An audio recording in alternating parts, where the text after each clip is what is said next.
Salam Bapak Ibu sekalian yang dikasihi oleh Tuhan kita Yesus Kristus. Kita bersyukur di pagi hari ini kita diberkati oleh Tuhan. Kita bangun pagi dan kita akan melaksanakan kegiatan kita di hari ini dengan berbagai aktivitas daripada Tuhan. Semoga kegiatan kita pada hari ini dalam perlindungan dan dalam berkat yang daripada Tuhan. Nah, jemaat yang dikasihi Tuhan, firman Tuhan kita pada pagi hari ini terambil dari Kejadian pasal 6 ayat yang ke-9. Namun sebelumnya mari kita berdoa. Bapa di surga, Bapa yang baik, di pagi hari ini kami akan mendengarkan kebenaran firman Tuhan dari Kejadian 6 ayat yang ke-9.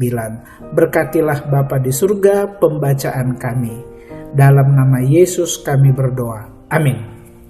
Firman Tuhan dari Kejadian pasal 6 ayat yang ke-9 demikianlah. Inilah riwayat Nuh.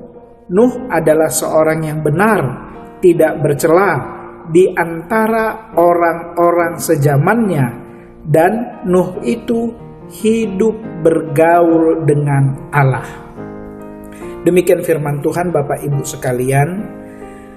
Kejadian pasal 6 ayat 9 di bagian akhir kata-katanya ya, kalau dalam terjemahan Lembaga Alkitab Indonesia, hidup bergaul dengan Allah. Bapak Ibu sekalian, kalimat hidup bergaul dengan Allah dalam terjemahan aslinya adalah berjalan. Sekali lagi, berjalan. Di dalam Alkitab, hidup itu dipakai kata berjalan, bukan bergaul. Kata berjalan, kenapa demikian? Karena Alkitab memahami kehidupan sebagai hari-hari yang kita, atau maksud saya waktu-waktu, detik, menit, jam yang kita jalani itu sebagai suatu perjalanan. Dalam konteks bacaan kita, berjalan dengan Allah. Hidup kita dituntun oleh Allah melalui firman Tuhan. Konsep waktu, konsep berjalan itu bersifat linier Bapak Ibu. Kita tidak mundur ke belakang, tetapi kita terus maju ke depan, berjalan. Nah, dalam perjalanan kita dalam ajaran Alkitab berjalan bersama Tuhan. Sebagaimana bacaan kita di ayat yang ke-9, Nuh berjalan bersama Tuhan. Nuh mendengarkan suara Tuhan. Pada zamannya dia tidak mau mendengarkan nasihat orang, suara orang.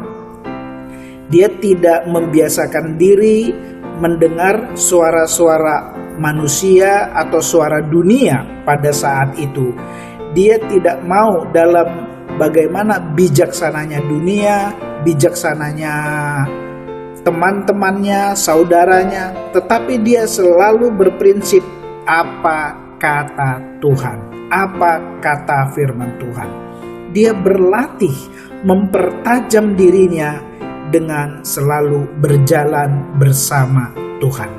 Nah, inilah pembacaan kita Bapak Ibu sekalian ya, makna dari pasal 6 ayat 9. Jemaat Tuhan, di suatu waktu adalah seorang pemotong kayu yang sangat kuat. Dia melamar sebuah pekerjaan ke seorang pedagang kayu dan dia mendapatkannya.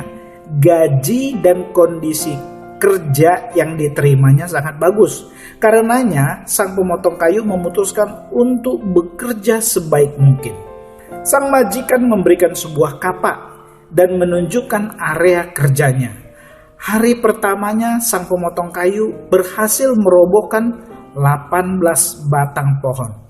Sang majikan sangat terkesan dan berkata, "Selamat, kerjakanlah seperti itu." Sangat termotivasi oleh pujian majikannya. Keesokan harinya sang pemotong kayu bekerja lebih keras lagi.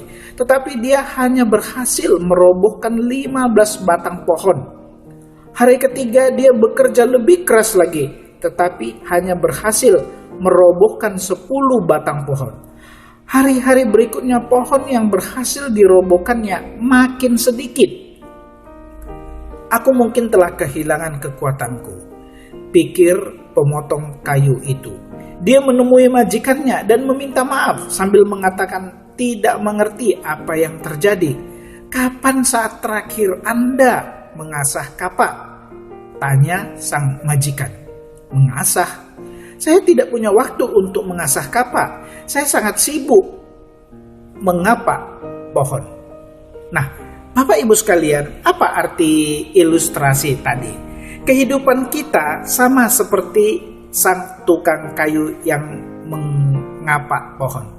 Seringkali kita sangat sibuk sehingga tidak lagi mempunyai waktu untuk mengasah kapak kita. Seringkali kita sendiri sangat sibuk dengan hari-hari kita, dengan pekerjaan kita, dengan aktivitas kita, sehingga tidak melatih diri kita mendengarkan suara firman Tuhan, mendengarkan kata-kata Tuhan. Artinya kita tidak berjalan, kita tidak bergaul akrab dengan Tuhan. Jadi Bapak Ibu sekalian, pada istilah sekarang setiap orang lebih sibuk dari sebelumnya, tetapi lebih tidak berbahagia dari sebelumnya. Mengapa? Mungkinkah kita telah lupa bagaimana caranya untuk tetap tajam? Meskipun kita Kristen, kita gereja, tetapi secara pribadi kita dengan Tuhan, kita tidak terbiasa, kita tidak mau bergaul, kita tidak mau mendengarkan suara Tuhan.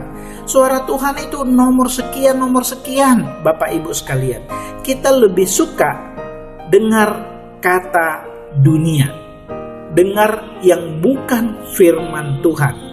Kebenaran-kebenaran dunia itu menjadi prinsip hidup kita. Nah, Bapak Ibu sekalian, sekeras apapun pekerjaan kita, selalu hasilnya tidak akan maksimal dan akan membuat kita stres. Itulah yang kita lihat melalui Nuh, Kejadian 6 ayat 9, dia berjalan bersama Tuhan. Tuhan memberkatinya Bapak Ibu sekalian. Persoalan-persoalan Nuh yang kita lihat di sini Bapak Ibu sekalian ya, berlatih mempertajam dirinya dengan selalu mendekat kepada Tuhan dan problem hidupnya.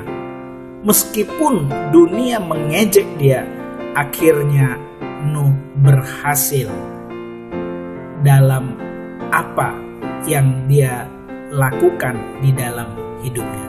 Jadi jemaat sekalian, mulailah dari sekarang kita memikirkan agar hidup kita efektif, berhasil, dan menambahkan banyak nilai di dalam hidup kita. Mari kita berjalan bersama Tuhan. Demikianlah firman Tuhan kita pada pagi hari ini. Mari kita berdoa. Tuhan Yesus yang baik, terima kasih Tuhan untuk firman-Mu, Kejadian 6 ayat 9. Terima kasih Tuhan, berkatilah setiap jemaat Tuhan di dalam hari-harinya, baik yang di rumah, baik yang berusaha di rumah, ataupun di tempat-tempat usahanya, atau jemaat Tuhan yang bekerja di kantor atau di mana saja pun. Kiranya Tuhan menolong mereka, menjamah jemaat Tuhan ini dalam kuasa kasih-Mu, dan agar mereka mempunyai hati untuk bergaul bersama Tuhan.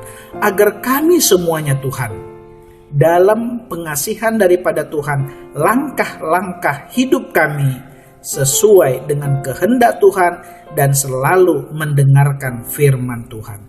Terpujilah Bapa yang baik, dalam nama Yesus kami berdoa. Amin.